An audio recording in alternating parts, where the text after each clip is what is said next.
தனுசு ராசி தனுசு லக்னத்திற்கான பலன்களை காணவிருக்கிறோம். இந்த 26 தனுசுக்கு அதிரடியான மாற்றங்கள் திருப்பங்கள் தடம் பதிக்கும்.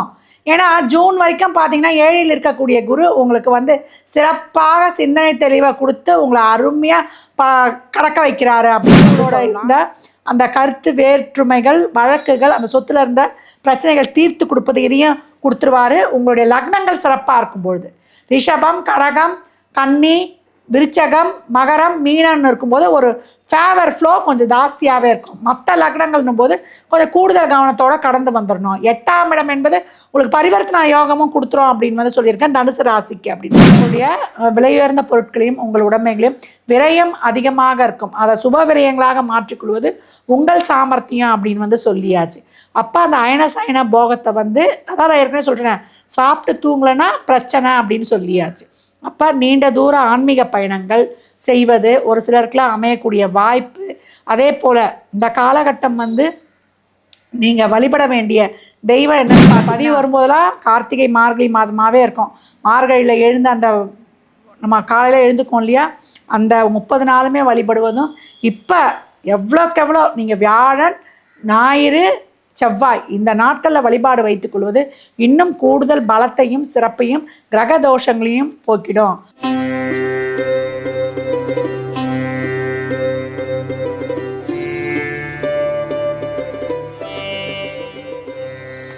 ஓம் சரவண பவ. பாலும் தெளிதேனும் பாகும் பருப்பும் இவை நாளும் கலந்துனக்கு நான் தருவேன். கோலம் செய் துங்க கரிமுகத்து தூமணியே நீ எனக்கு சங்கத்தமிழ் 3 தா. ஜோதிட யுகம் யூடியூப் சேனல் அன்பர்கள் அனைவருக்கும் ஆதித்ய சோனலக்ஷ்மியின் ஆத்ம வணக்கங்கள். இந்த பதிவு மிகச்சிறப்பான பதிவு. 2026 எப்படிமா இருக்க போகுது அப்படின்னு ஆவலோடு எதிர்பார்த்து காத்து கொண்டிருக்கும் என் நண்பர்களுக்கு இந்த பதிவில் வந்து உங்களுக்கு அருமையான தகவல்கள் வந்து தரப்படவிருக்கு. பதிவினை வந்து முழுமையாக வந்து நீங்கள் ஸ்கிப் பண்ணாமல் பாருங்கள். பொதுவாக 26 எப்படிமா இருக்கும்? போன வருடம் பார்த்திங்கன்னா நிறைய வந்து ஏற்றத்தாழ்வுகள்லாம் பார்த்துக்கிட்டு இருக்கோம். உலகளாவிய போர்லேருந்து நிறைய வந்து இயற்கை சீற்றங்கள்லேருந்து பெரிய அரசியல் மாற்றங்கள்லேருந்து பார்த்துக்கிட்டு இருக்கிறோம். 26ல் எப்படி இருக்கும் அப்படின்னு கேட்குறவங்களுக்கு எப்பவும் பார்த்தீங்கன்னா சிம்மத்தில் கேதுவும் கும்பத்தில் ராகுவும் இருக்கும் பொழுது கேந்திரத்தில் சூரிய பகவான் சஞ்சாரம் செய்யும் பொழுது அரசியலில் மிகப்பெரிய மாற்றங்களையும் குழப்பங்களையும் ஒரு அதிரடியான திருப்பங்களையும் நம்ம எதிர்கொள்ளலாம். இந்த வருடம் உங்களுக்கு வந்து தமிழ் வருடமும் இந்த காலம் வந்து கொஞ்சம் சுமாரான ஏற்றத்தாழ்வுகளை சந்திக்க வேண்டியது இருக்குன்னு சொல்லியிருக்கோம். இந்த வருடம் மட்டும் இல்லை, 2031 வரைக்கும் 2031ஆம் ஆண்டு வரைக்கும் இதே மாதிரியான ஒரு இக்கட்டான சூழ்நிலையில் தான் நம்ம கடந்து வரப்போகிறோம். நல்ல நோய் தாக்கங்கள் அதே போல் நிறைய வந்து உலகளாவிய மாற்றங்கள்னு சொல்லியிருக்கிறோம். இப்போ இந்த காலகட்டம் பார்த்தீங்கன்னா குரு பகவான் ஜூன் 2க்கு மேலே நம்மளுக்கு பிரேய ராசியில் வந்து என்ட்ரு ஆன பிறகே நம்மளுக்கு சொல்லிட்டோம் இல்லையா, ஏற்கனவே இந்த அரசியல் சம்மந்தப்பட்ட தலைவருடைய உடல் ஆரோக்கியம் அவங்க பேருக்கு ஒரு களங்கம் ஏற்படாத வகையில் அவங்க பர்சனல் லைஃப்லலாம் ரொம்ப கேர்ஃபுல்லாக இருக்கணும். எதெல்லாம் தலைமை இருக்கிறாங்க வீட்லேயும் சரி வெளியிலையும் சரி அவங்கெல்லாம் வந்து டேக் கேர் அப்படின்னு வந்து சொல்லிடலாம். அது மட்டும் இல்லை, நிறைய இயற்கை சீற்றங்கள் நாட்டில் ஏற்படக்கூடிய குழப்பங்கள் இதனால் வந்து நிறைய வந்து ஒரு இயற்கை இந்த பஞ்சபூதங்கள்லாம் ஒரு ப்ராப்பராகவே இருக்காது. இப்போ நீங்கள் பார்க்குறீங்களா, காலைல மழை பெய்யுது, அதுக்கப்புறம் வெயில் அடிக்குது, அப்புறம் திருப்பி எப்போ மழை பெய்யும் எப்போ வெயில் பெய்யலாம் சொல்ல முடியல. பஞ்சபூதங்களின் இயக்கங்களும் வந்து சரியில்லாமல் இருக்கிறதுனாலையும் நோய் தாக்கங்கள் வேறு அதிகரிக்கும். அதே போல் நம்ம எல்லாம் என்ன பண்ணுவோம்னா திருப்பி பழையபடி நம்மளுடைய இயற்கையான வாழ்வுக்கு வந்து மாறினா மட்டுமே இதெல்லாம் வந்து கொஞ்சம் நம்ம வந்து ஹேண்டில் பண்ணிட்டு வந்துடலாம். முன்ன மாதிரி கொரோனாக்கெலாம் லீவ் விடுவாங்கலாம் எதிர்பார்க்க முடியாது. இந்த காலகட்டம் ஆன்மீகம் அரசியல் தலைவர்களுக்கிடையே வந்து ஒரு காரசாரமாக விவாதங்கள் போடுவது, அவங்களுக்குள்ளேயே வந்து ஒரு பரபரப்பாக போகக்கூடிய சூழல்கள். இதற்கேற்ற மாதிரி பார்த்திங்கன்னா நம்ம இந்தியாவிலேயே வந்து இப்போ தேர்தல் நேரமாகவும் வந்துடும் ஜூன் மாதத்துக்கு அப்புறம். அப்போ அரசியலில் ஒரே பரபரப்பு. உலகளாவிய அளவிலேயே இந்த அரசியல் சம்மந்தப்பட்ட விஷயங்களில் நிறைய வந்து ஒரு மாற்றங்கள் ஏற்றங்கள் குழப்பங்கள் எல்லாமே காணப்படும். அதனால் நம்ம இந்த காலகட்டம் வந்து எல்லா வகையிலையுமே கொஞ்சம் வந்து இப்போ நான் சரியில்லைன்னா அப்புறம் அப்படியே நம்ம வாழாமல் போயிடுவோமா அப்படிலாம் கிடையாது. என்னென்ன வழிபாடுகள் பண்ணணும், அதே போல் என்ன விதமான ஒரு சில இறைவனுடைய திருநாமங்களை நம்ம வந்து சொல்லி கொண்டு இருக்கும் பொழுது நம்ம வாழ்க்கையில் வந்து என்னென்ன மாதிரி வந்து நம்ம இறை வழிபாடு ஒரு வாழ்வியல் மாற்றங்கள்லாம் நம்ம கடைபிடிக்கும் போது சிறப்பாக செயல்படலான்னு பார்க்கலாம். அது மட்டும் இல்லாமல் தங்கம் விலையை குறையுமாம்மா, இதுதான் எல்லாருடைய கேள்வியும் இருக்குது. தங்கம்லாம் இனிமேல் வந்து விலை குறையறதுக்கெலாம் வாய்ப்பு இருக்குமான்றதெல்லாம் வந்து ரொம்ப குறைவு தான். நம்மளுடைய அன்றாட வந்து உற்பத்தி பொருட்கள்ல இருந்து இந்த காலகட்டம் விவசாயம்லாம் கொஞ்சம் ரொம்ப செழிக்கும். நம்ம எல்லாம் அதுக்கு வந்து உறுதுணையாக நிற்கணும். எங்கே வந்து விவசாயம் செழிக்குதோ அங்கெல்லாம் வந்து எல்லா துறையுமே வந்து ஷைன் ஆகும். ஏன்னா அடிப்படையே நம்மளுடைய வாழ்வாதாரமே வந்து விவசாயம்தான் அப்படின்னு வந்து சொல்லிடலாம். இந்த நாட்களில் நல்ல பசுக்களுக்கு தானம் கொடுப்போம். சரிம்மா, இப்படிலாம் சூழல் இருக்குது, என்னம்மா பண்ணலாம் அப்படின்னு கேட்குறவங்களுக்கு பசுக்களுக்கு நிறைய தானம் கொடுப்பது, பசுக்கு வாழ்வாதாரத்துக்கு இந்த கறவை நின்ற பசுக்கள் இருக்கு இல்லையா, கோசாலைகளில் எல்லாருமே ஒரு ஏன்றதுன்னா ஒரு பசுவுக்கு ஒரு வருடத்திற்கு என்ன நீங்கள் வந்து ஒரு டொனேட் பண்ண முடியுமோ தாராளமாக பண்ணலாம். அதை தாண்டி இந்த விவசாயிலாம் கஷ்டப்படுறாங்க இல்லையா, அவங்களுக்குலாம் கருப்பு ஆடுகள் வாங்கி கொடுக்கும் பொழுது உங்களுடைய முன்னோர்களின் ஆசையை முழுமையாக பெற்றுக்கொள்வீர்கள். அதனால் இந்த 2026 வந்து நிறைய வந்து ஒரு ஆரோக்கிய குறைபாடும் ஒரு இயற்கை சீற்றங்களும் ஒரு போர்க்கால நடவடிக்கையும் அதே போல் நம்மளுடைய இது பயங்கரவாதம் எல்லாமே வெடிகுண்டிலேருந்து நம்ம நாட்டை காக்கக்கூடிய சமூக விரோதியிலேருந்து எல்லாமே பாதுகாப்பாக தான் இருக்கணும். எல்லாமே வரும். அதே போல் நிறைய வந்து மாற்றங்கள் நான் ஏற்கனவே சொன்ன மாதிரி தலைமை பதவியில் இருக்கிறவங்க, அரசியல் துறையில் இருக்கிறவங்க, அரசியல் சார்ந்து அரசாங்கம் சார்ந்து அவங்கெல்லாம் அதிகப்படியான கவனமாகவும் இருக்கணும். நம்மளுமே வந்து பொதுமக்களுமே எல்லா வகையிலுமே கவனமாகவும் விழிப்புணர்வும் இருப்பது கூடுதல் சிறப்பு. தனுசு ராசி தனுசு லக்னத்திற்கான பலன்களை காணவிருக்கிறோம். இந்த 26 தனுசுக்கு அதிரடியான மாற்றங்கள் திருப்பங்கள் தடம் பதிக்கும். ஏன்னா ஜூன் வரைக்கும் பார்த்தீங்கன்னா 7ல் இருக்கக்கூடிய குரு உங்களுக்கு வந்து சிறப்பாக சிந்தனை தெளிவை கொடுத்து உங்களை அருமையாக கடக்க வைக்கிறாரு அப்படின்னு வந்து சொல்லலாம். 4ல் சனி இருந்து நிறைய தொந்தரவுகளை கொடுத்து கொண்டிருந்தாலும் அதை வந்து இவர் கேந்திரத்தில் இருக்கிறவர் வாங்கி உங்களுக்கு வழிகாட்டி கொண்டிருக்கிறார். பிற்பகுதி ஜூன் 2 8க்கு வந்து உச்சமாகிறாரம்மா, நாங்கள் என்ன பண்ணுறதுன்னு அப்படின்னு கலங்கும் தனுசு கவலையே வேண்டான்னு சொல்லலாம். சுப நிகழ்ச்சிகளை விரைந்து செஞ்சுருங்க. அதே போல் உங்கள் குடும்ப உறவுகளில் ஒரு நல்ல இணக்கங்கள் ஏற்படுவது, பிரிந்தவர் எத்தனையோ வருஷம் பிரிஞ்சவங்களாம் இணையக்கூடியது, நல்ல தொழில் மாற்றம், ஊர் மாற்றம், இடமாற்றம், உத்தியோக மாற்றம், உங்களுடைய தடைக்கற்களை படிக்கற்களாக மாற்றுவதற்கு ராகு கை கொடுத்து கொண்டிருக்கிறார். இப்படிப்பட்ட ஒரு அருமையான சூழலில் நவம்பருக்குள்ளே நம்ம சிறப்பாக வந்து கடந்து வரக்கூடிய ஒரு அருமையான சூழல் அப்படின்னு வந்து சொல்லலாம். ஏன்னா கேது அப்புறம் 8க்கு டிரான்சிட் ஆகிடும். ஜூன் மாதம் 8ஆம் இடத்துக்கு குரு வந்து உச்சமாகி நமக்கு 2ஆம் இடத்தை பார்ப்பார்.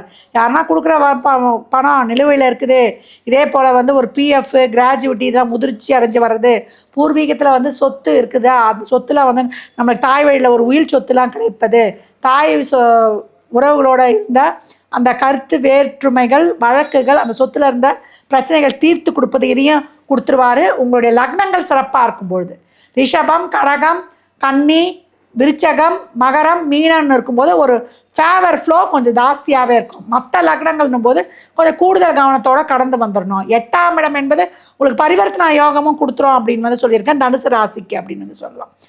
இப்போ உங்கள் உடல் ஆரோக்கியம், எதிர்பாரிடம் பணம் கொடுக்கல் வாங்கல், வாய் வார்த்தை, ஜாமீன், கமிட்மெண்ட்ஸில் கொஞ்சம் கூடுதல் விழிப்புணர்வோடு இருக்க வேண்டியது. மற்றபடி தனுசுக்கு நல்ல வந்து ஒரு சுப நிகழ்வுகளை, ஒரு குழந்தை பாக்கியத்தை, நீண்ட நாட்களாக வந்து திருமண தடை உள்ளவர்களுக்கெல்லாம் திருமணத்தை நடத்தி கொடுப்பதிலிருந்து ரொம்ப நல்ல பலனை கொடுத்துரும். நல்லா வந்து ஒரு உங்களுடைய காத்திரத்தின் தொழில் முன்னேற்றம், வாழ்க்கை முன்னேற்றம்லாம் ரொம்ப சிறப்பாகவே இருக்கும். தடைப்பட்ட திருமணம், தடைப்பட்ட குழந்தை பாக்கியங்களை கொடுப்பதோடு மட்டும் அல்லாமல் உங்களுடைய வருமானத்தையும் கொஞ்சம் நல்லா கூட்டி கொடுத்துரும். உங்களுடைய கம்யூனிகேஷன், உங்களுடைய வெளி தொடர்பு, கான்டாக்ட்ஸு, ஒரு நல்ல நல்ல கான்டாக்ட்ஸு, மாற்று மொழி வேற்றுமொழி சொல்லுவோம் இல்லையா, அந்த மொழி பேசுபவரால் உங்களுக்கு ஒரு உதவி, நீங்கள் ஒரு வேற்று மொழிகளை வந்து கற்றுக்கொள்வது, இதெல்லாமே ரொம்ப அருமையாக இருக்க போது. பெண்கள் உடல் ஆரோக்கியத்தில் கர்ப்பப்பை சம்மந்தப்பட்ட விஷயங்களில் ஒரு பிபி, கொலஸ்ட்ராலு, ஒரு சுகரு இதில் இருக்கவங்கலாம் கொஞ்சம் கூடுதல் கவனம் தேவை. இருதய சம்மந்தப்பட்ட பிரச்சனை இருக்குது, கொழுப்பு, அதே போல் கொஞ்சம் ஜீரணம் சம்மந்தப்பட்ட விஷயங்கள்லாம் கொஞ்சம் கவனமாக இருக்கணும். நேரத்துக்கு சாப்பிட்டு நேரத்துக்கு தூங்காத தனுசு மிகப்பெரிய வந்து உடல் ஆரோக்கிய குறைபாடு ஏற்படும். நெக் பெயின், பேக் பெயின் இதெல்லாம் கவனம் வேணும். இரவு நேர பயணங்களில் கூடுதல் கவனம். வெளியூர்லாம் ட்ராவல் போகிறீங்க அப்படின்னா உங்கள் உடைமைகளை கொஞ்சம் கவனமாக பார்த்துக்கணும். உங்களுடைய விலையுயர்ந்த பொருட்களையும் உங்கள் உடைமைகளையும் விரயம் அதிகமாக இருக்கும், அதை சுப விரயங்களாக மாற்றிக்கொள்வது உங்கள் சாமர்த்தியம் அப்படின்னு வந்து சொல்லியாச்சு. அப்போ அந்த அயன சயன போகத்தை வந்து அதான் நான் ஏற்கனவே சொல்கிறேன், சாப்பிட்டு தூங்கலைன்னா பிரச்சனை அப்படின்னு சொல்லியாச்சு. அப்போ நீண்ட தூர ஆன்மீக பயணங்கள் செய்வது ஒரு சிலருக்குலாம் அமையக்கூடிய வாய்ப்பு. அதே போல் இந்த காலகட்டம் வந்து நீங்கள் வழிபட வேண்டிய தெய்வம் என்னன்னு பார்த்தீங்கன்னா, தனுசு வந்து இந்த காலகட்டம் வந்து ஸ்ரீராமர் பட்டாபிஷேகம் இருக்குது இல்லையா, அந்த படத்தை வந்து வாங்கி வச்சு வீட்டில் வந்து வழிபடும் பொழுது, ஒவ்வொரு சனிக்கிழமையும் நீங்கள் வந்து தீபம் ஏற்றி வழிபடும் பொழுது, ஸ்ரீராம ஜெயம் டெய்லியும் 108 தடவை எழுதும்பொழுது, ஆலயத்திற்கு வந்து நெய் தீபம் இல்லை நெய்யே வாங்கி கொடுக்கலாம், இல்லை தீபம் ஏற்ற உங்களால் முடிஞ்ச இப்போ கார்த்திகை தீபம் நேரமாகவும் இருக்கும், விளக்கு எண்ணெய் திரி இதெல்லாம் வாங்கி கொடுங்க. எப்போவும் தீபம் ஏற்றுவதற்கு உதவி செய்யும் தனுசு மிக சிறப்பான ஒளிமயமான எதிர்காலத்தை வந்து காணும் அப்படின்னு சொல்லியாச்சு. 8ஆம் இடத்துல வந்து இப்போ வந்து நம்மளுக்கு உச்சமாக போகிறாரு. அதனால தான் அந்த குடும்பத்தோடு இருக்கிற அந்த படம் அவருடைய பட்டாபிஷேக படத்தை வந்து உங்களை வந்து பார்க்க சொல்லியிருக்கிறேன். அப்போ எந்தெந்த விஷயத்தில் நீங்கள் வந்து கவனமாக இருக்கணும், இனி வரக்கூடிய காலங்களில் ஜூனுக்குள்ளே எல்லா வேலையும் வேகமாக முடிச்சிருங்க. திருமணம், தொழில், வேலைவாய்ப்பு, குழந்தை பாக்கியம், ஏதாவது மாற்றணும், மைக்ரேஷனு, அவங்கள பார்க்கணும், இவங்கள பார்க்கணும், பெரியவங்களை சந்திக்கணுன்ற எல்லா முக்கியமான விஷயங்களையும் முடித்து கொள்ள வேண்டியது. அதுக்கப்புறம் வாய் வார்த்தை, ஜாமீன், உடல் ஆரோக்கியம், உறவுகளில் அதே போல் வழக்கு சார்ந்த விஷயங்களை டக்குன்னு போய் நீங்களா பஞ்சாயம் பேசிடக்கூடாது. எந்த ஒரு இடத்துலையும் எல்லாமே முன்னாடி வந்து உங்களுக்கு முடிவுக்கு வரும். பின்னாளில் எந்த ஒரு வம்பு தும்பு வழக்கு சார்ந்த இடங்களில் போய் நிற்கக்கூடாது. வழிபாடு தொடர்ந்து செய்யணும். பசுவுக்கு எவ்வளோக்கு எவ்வளோ வந்து நீங்கள் உங்கள் வீட்டு வாசலே தண்ணி வச்சுருங்க. உங்கள் வீட்டு வாசலே ஒரு பொட்டுக்கிட்டு எல்லாம் போட்டு வைங்க. பசுமாட்டுக்கு வந்து அகத்துக்கீரை வந்து அப்பா இல்லாதவங்க தான் கொடுக்கணும், பெற்றோர் இல்லாதவங்க தான், மற்றவங்க எல்லாருமே கொடுக்கக்கூடாது. வாழைப்பழம், பொட்டு, இந்த தவிடு, வெல்லம் இதெல்லாம் கலந்து கொடுப்பது ரொம்ப சிறப்பு. அதே போல் நேரம் கிடைக்கும் பொழுது பழமையான சிவாலயங்கள், திருவண்ணாமலையில் இருக்கக்கூடிய சித்த ஜீவசமாதிகளை வழிபடுவது இன்னும் கூடுதல் சிறப்பான பலனை தரும். இல்லை வீட்டிற்கு அருகே இருக்க ராகவேந்தர், சாய்பாபா யார் உங்களுக்கு கண்டிவிட்டி ஆகிறாங்களோ அவங்களை வழிபடுவது உங்களுக்கு ரொம்ப சிறப்பான பலனை தரும். இந்த பதிவு வரும்போதெல்லாம் கார்த்திகை மார்கழி மாதமாகவே இருக்கும். மார்கழியில் எழுந்த அந்த நம்ம காலையில் எழுந்துக்கோம் இல்லையா, அந்த 30 நாளுமே வழிபடுவதும் இப்போ எவ்வளோக்கு எவ்வளோ நீங்கள் வியாழன், ஞாயிறு, செவ்வாய் இந்த நாட்களில் வழிபாடு வைத்துக்கொள்வது இன்னும் கூடுதல் பலத்தையும் சிறப்பையும் கிரக தோஷங்களையும் போக்கிடும். மாசில் வீணையும் மாலை மதியமும் வீசு தென்றலும் வீங்கில வேணிலும் மூசு வண்டரை பொய்கையும் போன்றதே ஈசன் எந்தை இணையடி நிழலே. இந்த 4 வரி பதிகத்தை தொடர்ந்து சொல்லி கொண்டு வரும் தனுசு, ஏன்னா இது சிவ தனுசு. இந்த சிவ வழிபாடு எவ்வளோக்கு எவ்வளோ செய்கிறீங்களோ உங்களுக்கான மிகச் சிறப்பான பலன்களை காணலாம். இயன்றவரை அன்னதானம் தாராளமாக செய்யுங்க. உங்கள் வாழ்க்கையில் பல ஏற்றங்களையும் மாற்றங்களையும் கண்கூடாக காணலாம்.